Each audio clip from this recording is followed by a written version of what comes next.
is Economy Today, and today I have a studio with me.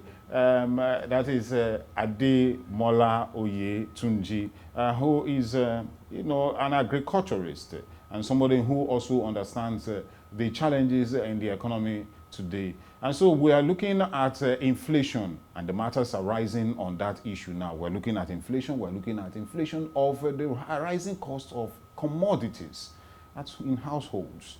A lot of countries are battling with that, but again, their interest rates are not so high, and so people are still able to, go around and do things well. But here in a third world country or a developing country, we are really facing it. The interest rate is very high. Dollar to naira is quite high. Commodities in the market, very, very high. Agriculture, no way. Insecurity rising at a very high level. And a lot of other issues affecting the polity. So today we want to discuss all these things and probably a way out. You're welcome. Thank you for having me. So, first of all, I want to actually ask, how is the inflation biting down on you and your business? Well,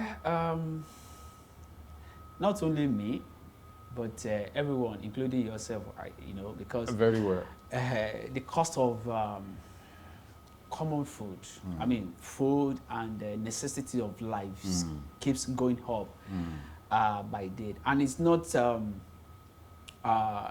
something that is artificial. It's something that, of course, started. And because that we are a nation that we are not proactive to challenges. We don't address issue, on time. Until get us out of hand.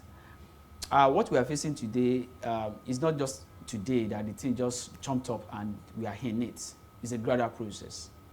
And one of the things that in your opening remark and the introduction, you talked about inflation, you talked about the exchange rate, you talked about food and all of that.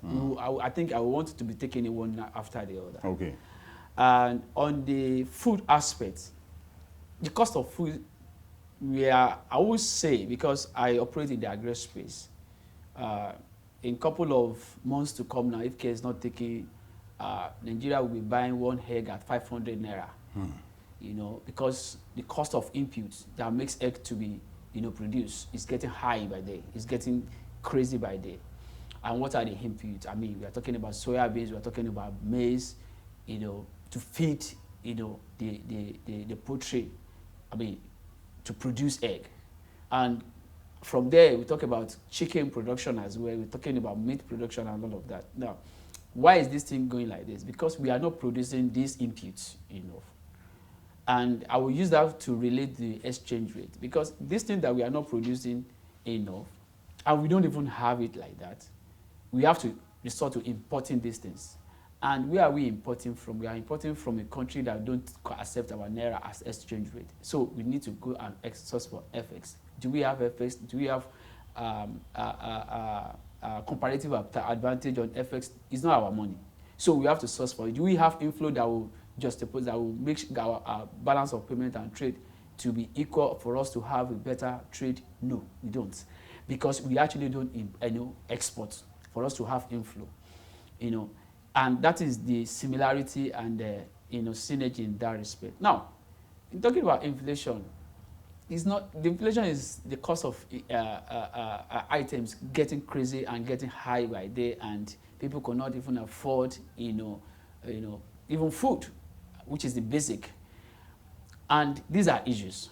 Now, you mentioned in your opening remark, as well, you mentioned interest rates. Yes, financial system in Nigeria, because we have to talk about it, they as well not happy because they feel they are not concerned, because they are declaring billions of naira in quarterly revenue, because they are seeing free money. So the real issue that needs to be addressed is not addressed. It's not of their business.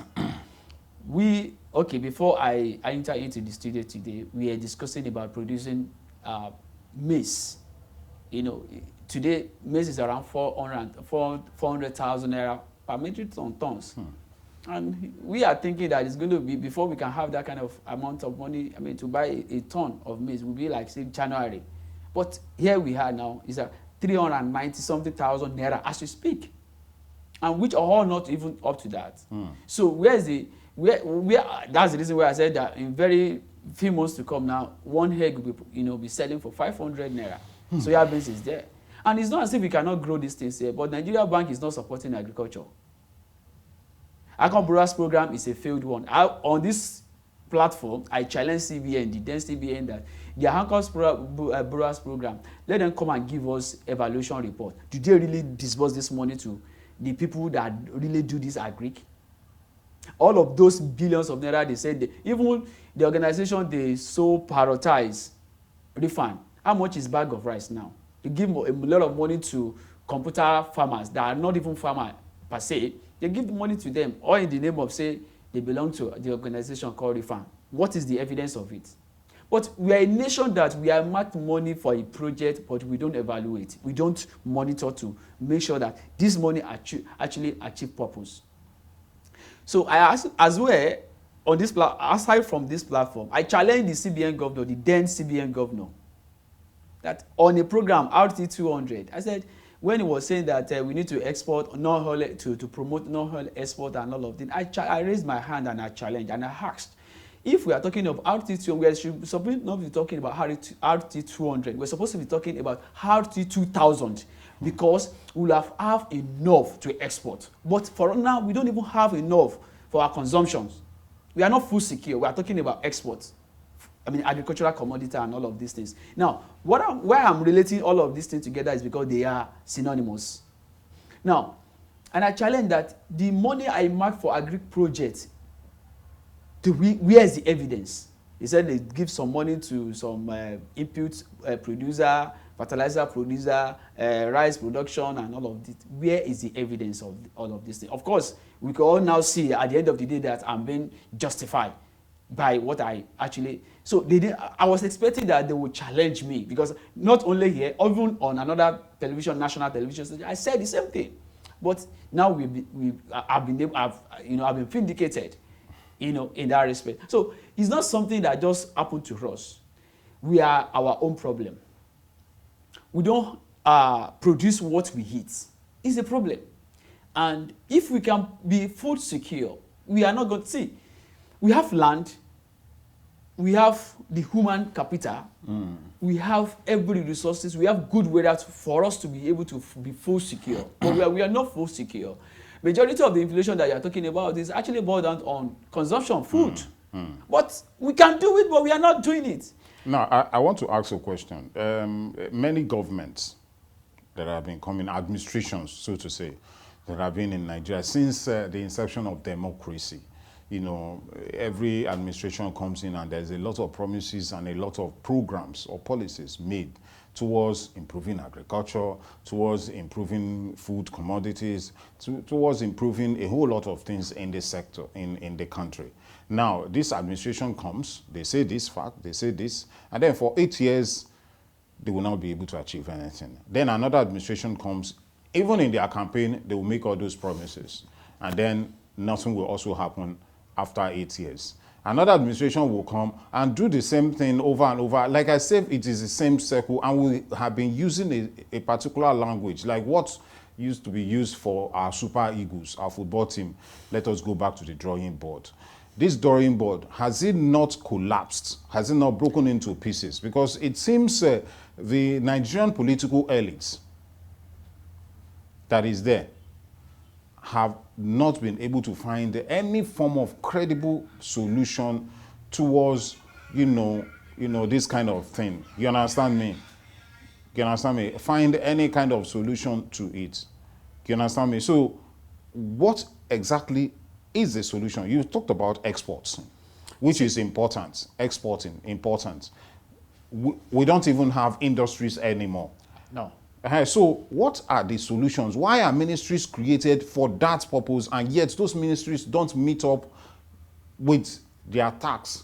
Or who are those behind the poor development of the country? You see, the question is actually wide. Very wide. So I will be taking it one after the other. Why are we here is like, okay, successive governments, they keep repeating the same story to us. I would say Nigerians, we are too complacent. We accept everything that comes to us. If Nigeria, the way it happens that people agitate and said enough of police brutality, then answers. If we can say enough of hunger in Nigeria, maybe our government will wake up and reason and do the needful. Now, I will relate that successive government, yes, since when we started this new republic, administration since 1999. The one sector that they used to siphon money, it has been this agric and food security aspect. They will say one project agric centered, you will not see evidence because, and even the farmer are actually not helping. The organized group of farmer, majority of the ESCO, they even connive with the implement, organization, and you don't see it. But the large population of farmers who are as well supposed to raise voice and create something like the youth created for answers, they are not saying anything. Now, wait, I'll come back to you. I want to go for a very short break. I see my guest is hitting up to say more about this. But we'll go for a very short break to come back and discuss more on this topic.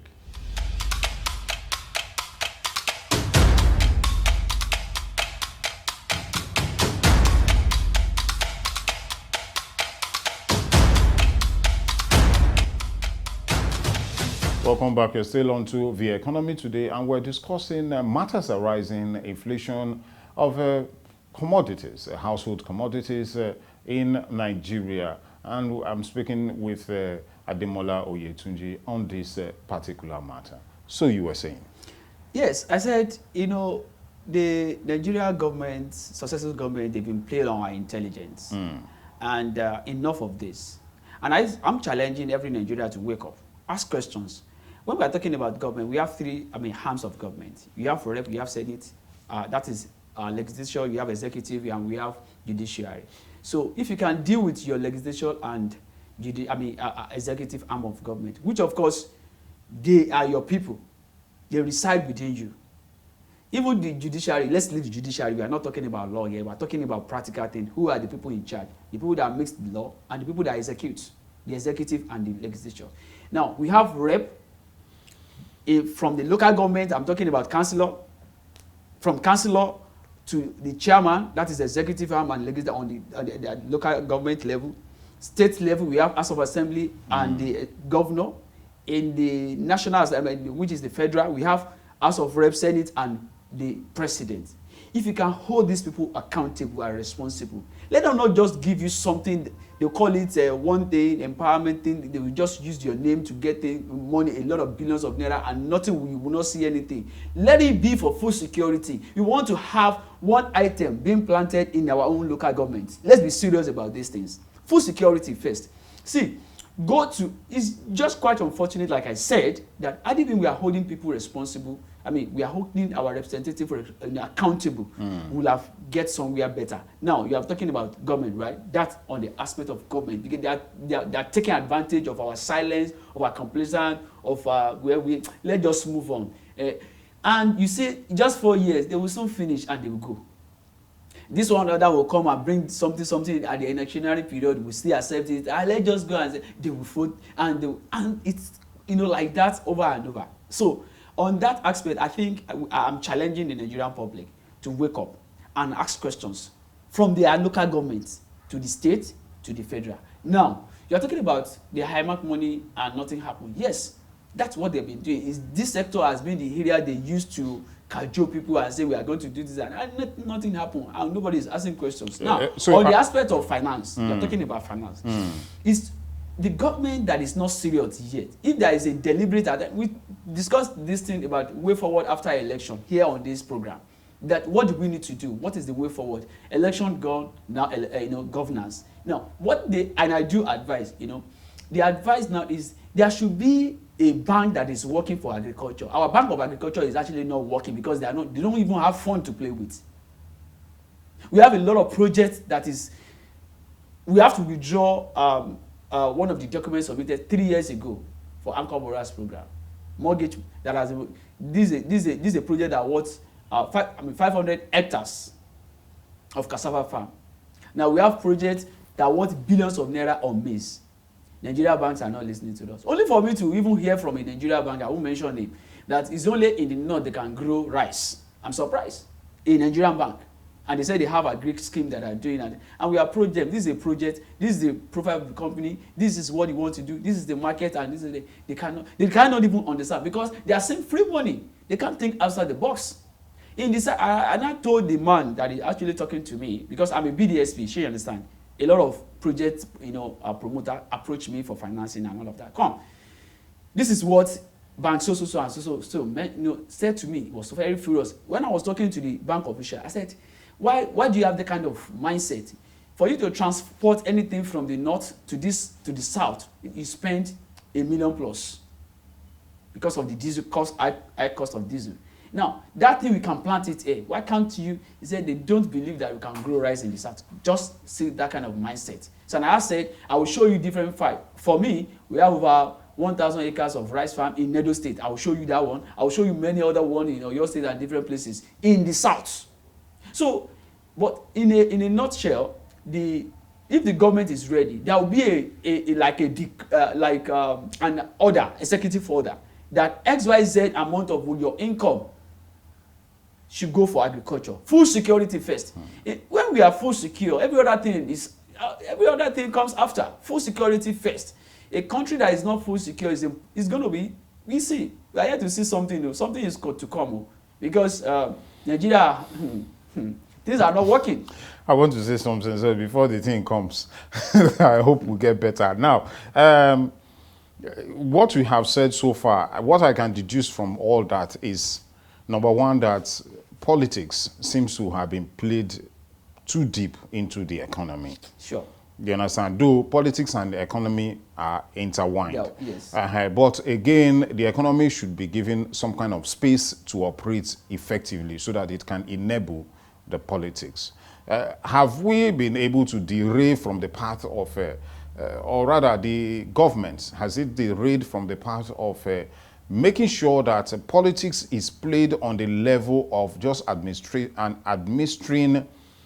political policies that can actually enable the economy, and also make sure that these economic policies are well established and are functional, because it seems that is the challenge. It is a big challenge. I mentioned to you that billions of naira was actually disbursed to RIFAN, that is Rice Farmers Association of Nigeria, and because we have some ethnic group that's actually spearhead it then, and even to maize, but we don't see the evidence. It's still politics. But politics should not be played when it comes to project implementation and economic. So leave politics for electionary period. After politics, after election is governance. It should be based on merit. But that actually not being the place. If you see any of the intervention program that has been introduced ever since, we see that politics is being played. Especially, I would say even tribal politics. It's not even party policy, politics now, tribal. And that's not what can help us. We won't go anywhere, with that. So, but going forward, I want to suggest to the government and to be more serious about when it comes to economy. You don't play politics with it, unless you want to see the other side of it, and that is where we are. We are talking about. You mentioned export the other time. You can't export what you do. What you don't produce. You don't have. You can't mention what they don't produce. You mentioned about you mentioned in your one of intro. You mentioned factory that we don't have factory. We have, but what we are producing, majority of all of these things, we are just semi-production. Majority of packaging of almost refined, almost finished products. Those the inputs that even those factory, we have factory in different places. Even the input of this factory, we don't even have. They have to import. That's problem. And we can produce those things that is their input here, but we don't even have the finance. We don't have the machineries that is necessary for modern day agriculture to do mechanized farming. And our bank, they are not helping. Financial institutions are not helping because executive, they are not ready. If they are ready, there will be a mandate from them to CBN and CBN to financial institutions to finance projects of agriculture for food security. But if they are ready, we are ready. So, but going forward, as Nigerians, we need to start asking questions. Ask your councillor, ask your local government, ask your governor, ask your House of Assembly, what is the food program that they are doing? What is the agricultural program? Let each local government pick one item to be produced that they have comparative advantage on, to be produced in their local government. That will generate thousands of employment. That will as well reduce the inflation that we are talking about, because when we are food secure, every other thing falls in place. Now, you can't export what you don't have. Other things that we can export that is not food, we are talking about other things like mineral resources, gold, all of other, mining aspects. But food security, hey. Yeah, but when you say what we don't have, we have the land. We don't produce. We don't make use of our land to produce what we need. One of the things that is causing the issue of agriculture is insecurity, especially in the northeast, where you have not only in the northeast and some other parts of maybe southeast and also southwest. Even in the south. I have a company that, of course, that consume nothing less than 5 trailers of cassava on a daily basis, if we can supply them. But as I speak now, the factory is actually not working. Not only that, that's just one out of many, because there is no cassava. And it's not as if we don't have the land, like you mentioned. We have the capacity to produce, but we are not producing. Why? The security is there. There is a place now, the factory said they cannot even go there to go. They have cassava there now, but they cannot access the place. You know why? They are kidnapping them. They are kidnapping the farmer. So they cannot go there. So insecurity is one of it. Finance is part of it. The enabling environment is part of it. Some of the farm where these items are not motorable. There's no accessibility. So these are issues. So if I was surprised, I was coming from, I was going somewhere and I passed through, a road project was abandoned by a senator and he started building town hall. The question we need to ask is road or is the town hall more important than the road? I think we'll have to stop the interview here now. If I give you a chance, we'll speak for 1 hour. But thank you so much for your time for coming for this interview. Thank you. Well, he has said so much, and the truth is that the government needs to start working. I remember the president after May 28th, that's on May 28th, he said now we have to kick the ground running. And somehow, sincerely speaking, a lot of negative ground running has been operating. And it seems Nigeria has taken like more than 30 or 50 steps backwards from where it is. 100 steps. And we need to actually move away from there and move forward. Nigeria has the land, Nigeria has the people, Nigeria has the resources, Nigeria has the willpower. No, we don't have the willpower, because when you have the willpower, you'll be able to do better. And so that is the much we can take on this interview segment. For this, we're only encouraging the government of the day to try its best to concentrate on agriculture, education, security, and so many other spheres of infrastructure development of the economy, so that things will move better.